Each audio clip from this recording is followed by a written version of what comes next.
Hi guys, welcome back. So today I'm going to be showing you how to make these Stollen rolls. Let's begin. To get started on the recipe, you'll want to grab yourself a mixing bowl and place in your strong white bread flour followed by the salt, then mix the two together until they are fully combined. Once they're combined, you can then go ahead and add in the rest of your ingredients. I like to add the dry first, which is the yeast and the sugar. Then add in the lemon zest and the spices as well. This is the perfect time to do this. Then add in your wet, which is your milk, followed by the oil, and not forgetting to also mix on a low speed. Start with for around 2 minutes, then mix on a medium-high speed for around 4 to 6 minutes. But once you've got a dough that pulls away, you can then transfer and place into a lightly oiled bowl. Then cover with cling film and leave somewhere warm for around an hour or until the dough has proved up to be double the size. Once it's double the size, you can knock the dough back. So this is just a process of removing the gases that are built up during the first proof. Once you've done that, you can then bring it back into a smooth ball shape and then start to roll it out. I will leave the dimensions you need in the blog post, which will be linked down below.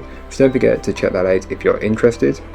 I recommend oiling your rolling pin a little bit, as this will help with this dough, because I don't know why, but it was just a little difficult to work with, and oiling my rolling pin really helped. So just keep that in mind when you're making these. I started to fill the rolls with some butter, so I just took some butter and I spread it out to be as thinly coated as possible. Feel free to melt the butter if you wanted, but mine was at room temperature, which works really well. Then top that with some light brown sugar and just get an even coating all over. You may need to add a little bit more, but with the other fillings that we're adding, it's very sweet. Then I generously sprinkle over some ground cinnamon. This is just my preference, but feel free to go for more or less. Then add in your dried fruit, and this is just a mixture of raisins, currants, sultanas and mixed peel. Spreading all of that out as best, distribute it as best as you possibly can. Then sprinkle over some cranberries as well. This is an optional choice, but I like to add them. Then I took some marzipan that was just grated and just scattered this over. And then I even took some flaked almonds, because why not? Then you can cut your strips up from the dough, and I make 9, but feel free to go for more or less. But for my recipe, I go with 9. So if you're using my recipe, just follow that guide for that. But again, baking times, temperatures and everything else is always a guideline, not an actual accurate measurement.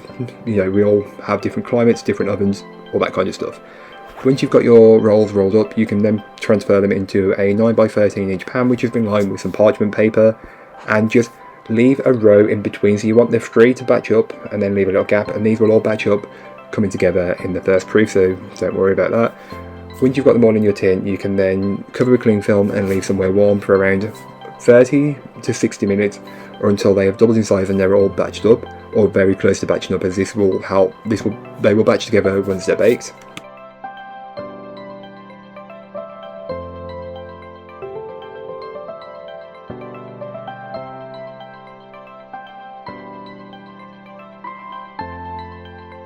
Before you transfer it into the oven, you'll just want to scatter over some sugar nibs, and again, this is optional, you don't have to do this, but I like to do it. Then bake them off, then let them cool enough so you can touch the pan, and these are so good. They're very Christmassy, very festive. Not the traditional Stollen, but they are close enough, like a reinvention of it for this period. If you want a Stollen recipe, I do have one up on my blog already, so don't forget to check that out. I will leave it linked in the description down below, so don't forget to check it out if you're interested. And here's what the inside looks like. Look at the filling, it's very, very generous.